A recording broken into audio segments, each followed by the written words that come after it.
Globally, economies are weakened by various factors. Some are the same all over the world, yet some are different. When we see trends, we must take notice, understand the fundamental reasons, and attempt to predict the ripple effect of these issues. For example, if oil declines in price, Canada, being dependent on exports of commodities, will suffer in their nation's value and also their currency. There are so many underlying moving parts. Unfortunately, we have witnessed a cascading demise of the global economy, and the issues are centralized heavily on the financial sector. Stock markets are propped up by computer algorithms, central bank monetary policy, government stimulus packages, stock buybacks, and central bank incentive programs. The earth is shaking, and the ensuing destruction will be devastating.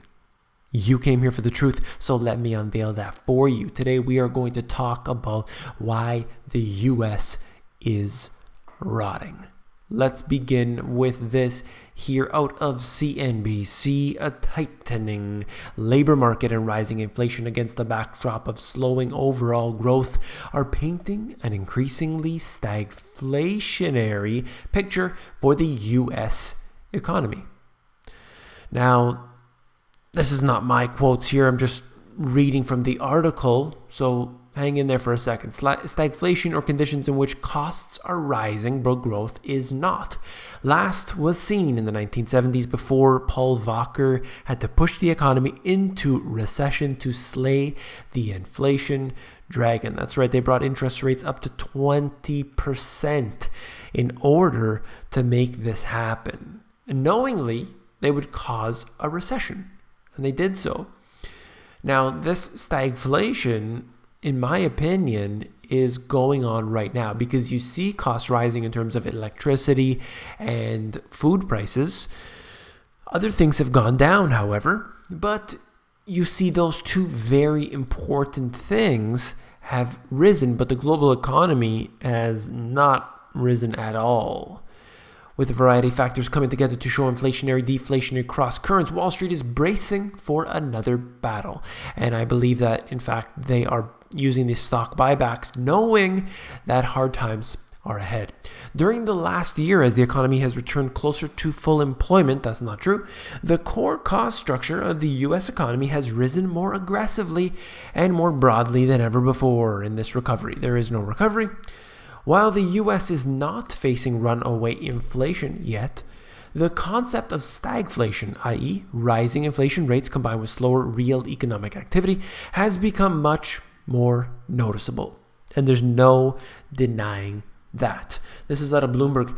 Employment in the U.S. climbed and wages picked up in March, signs of a labor market durability in the face of a lethargic global growth.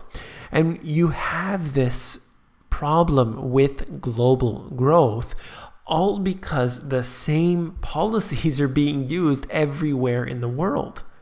It's not that one or two or three countries is having the problem. When you have central banks, every single one of them doing basically the same thing, give or take, you're going to have the same problems. That shouldn't surprise anybody, but it seems to be surprising the people in the financial industry and governments, politicians, everything like this. They talk more about the details. Every time you see jobs numbers, I laugh at them. That's what I use them for. It's really, really funny to me. And it shouldn't be, but, this is the kind of thing that I love to read.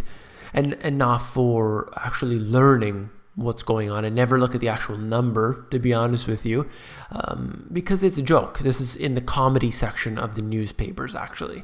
But you'll see them gaining or losing or what have you, but it doesn't even matter because it's all temporary work. And I'll show you more on that in a moment. The participation rate hit a 2-year high of only 63% in March, climbing from a 38-year low, 62.4% in September. The government set a person is considered part of the labor force if he finds a job or is actively searching for one. So you don't even actually need to be employed. He just has to be searching for one. And of course, after a year, you just get wiped off the numbers. But look at this. You're seeing a 38-year low. That's the number that I always reference. This is the civilian labor force participation rate. And they're saying it's risen. So somebody who doesn't know this number, doesn't know this indicator, is in fact really just thinking that everything is fine. Well, a 2-year high, that's great. That means the economy has never been better in the last 2 years. That's the way they read it, but it's completely wrong. The sharp rebound, not true, in the labor force participation after years of decline is a welcome turnabout, though economists are puzzled. Many had expected participation rate to remain low, and it goes on. The strongest labor market in years helps to explain part of the increase. Job openings are at a record high, and what's happening here? What's the reason for this? U.S. lost 29,000 manufacturing jobs in March, but gained in retail, food services, and drinking places. You're definitely changing the situation because you need manufacturing, which are good, strong jobs, which build a good middle class. Instead, you have retail positions, service industries that really don't make enough. So people are getting jobs at Walmart and McDonald's instead of buying and building things, because that doesn't happen anymore in the nations of the West. It really doesn't happen anymore.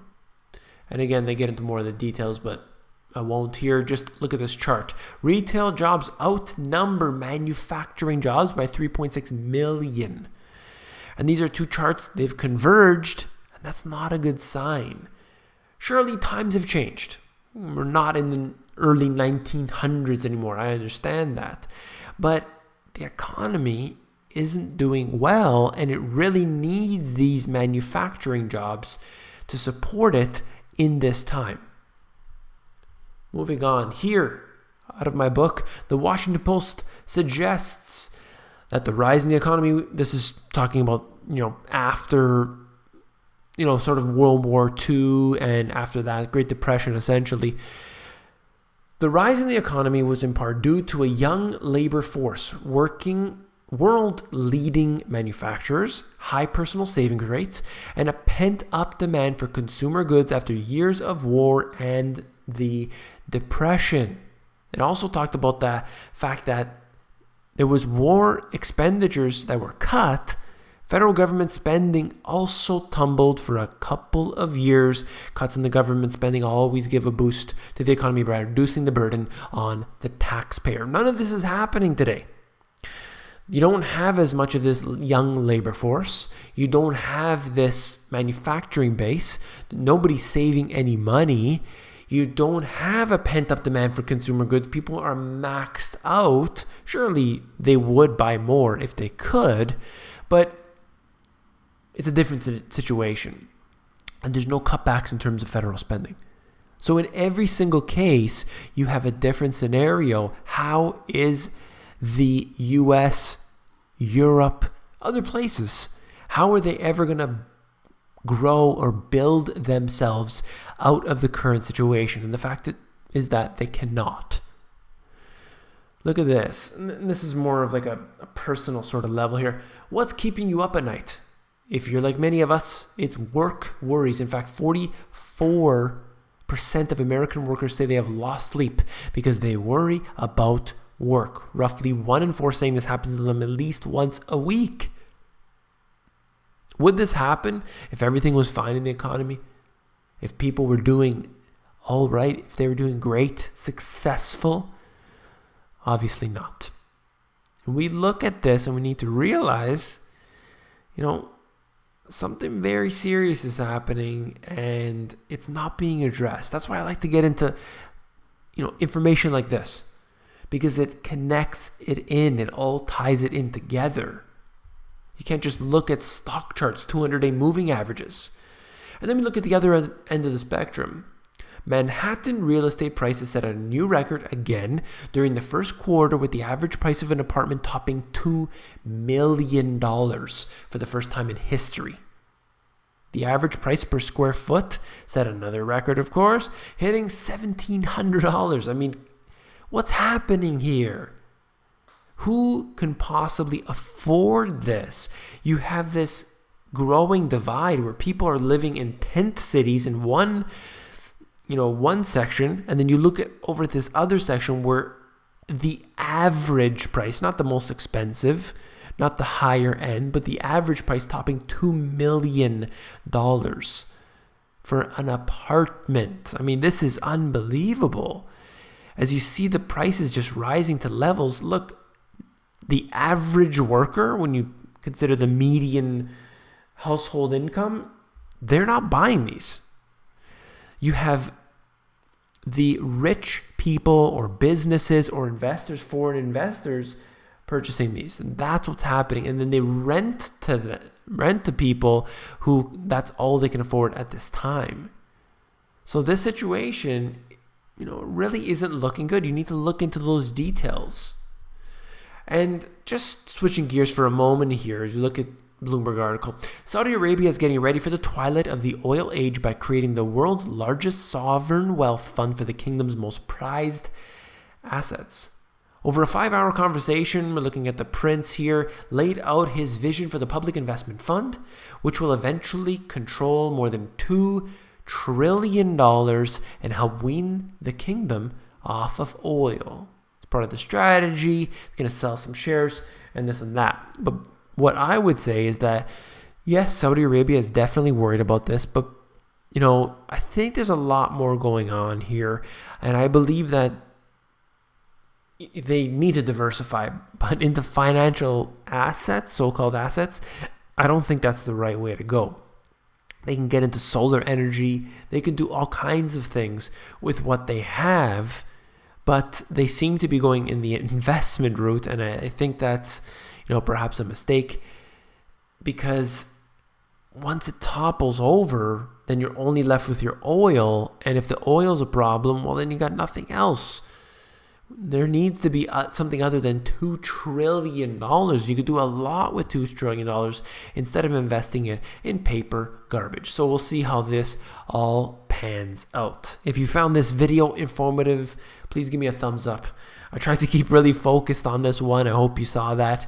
One of the things I wanted to ask before I forget here is that I'm planning on, and I've been procrastinating on this, I apologize, but I have been planning on doing a video just talking about literally just the indicators that I look at regularly to see the health of the economy. One being, just as an example, is relevant to this video, the civilian labor force participation rate. So what I'll do is I'll give you the indicator, tell you the website where it's on, and then put the link in the description. So similar to this format, except just very informative. You can always reference back to the video should you choose to. So civilian labor force participation rate, I'll show you different websites that I go to regularly, different charts that I use on these websites, this and that. I was going to do a whole program of it, but I think I can give you the basics in a video. Let me know if you're interested in that. If there is, I'll definitely do a video about that for sure in the near future. Last but not least, if you found this video informative, I know you'll find my book, The Money GPS, even more informative. If you want to look through the book, all you need to do is go over to Amazon. They have this look inside feature, and it's going to allow you to flip through the pages of the book and see if you like it. Take care. Now that most of the people have left, I just want your opinion on something else as well. I personally don't look too much at how many views I get and how many thumbs up, but occasionally I do pay attention to that because, of course, I have the YouTube channel. I always check to make sure it's in good standing. I make sure that I'm not violating any of their rules that they put in place. I'm trying to check up on that stuff. Now, what I've noticed is, and I've determined this from the analytics that they have here on YouTube, and I've noticed that the actual amount of views and the subscribers have declined. Now, in terms of their growth. I'm getting about 2,000 views, and then it starts to really slow down. So there's this core group of people, and if you're still listening to me ramble on here, you're one of those people. But it used to go to, not that long ago, in fact, used to go to 3,000, 4,000, 5,000. You'd see it slowly climb up to those. But these days, it seems to be really much slower.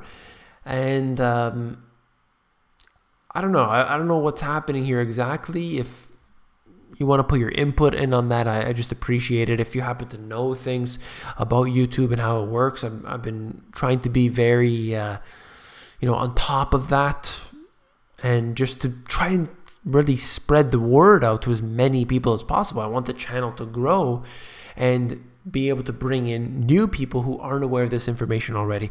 That's it. I've rambled on enough. Thank you very much for your time, and take care.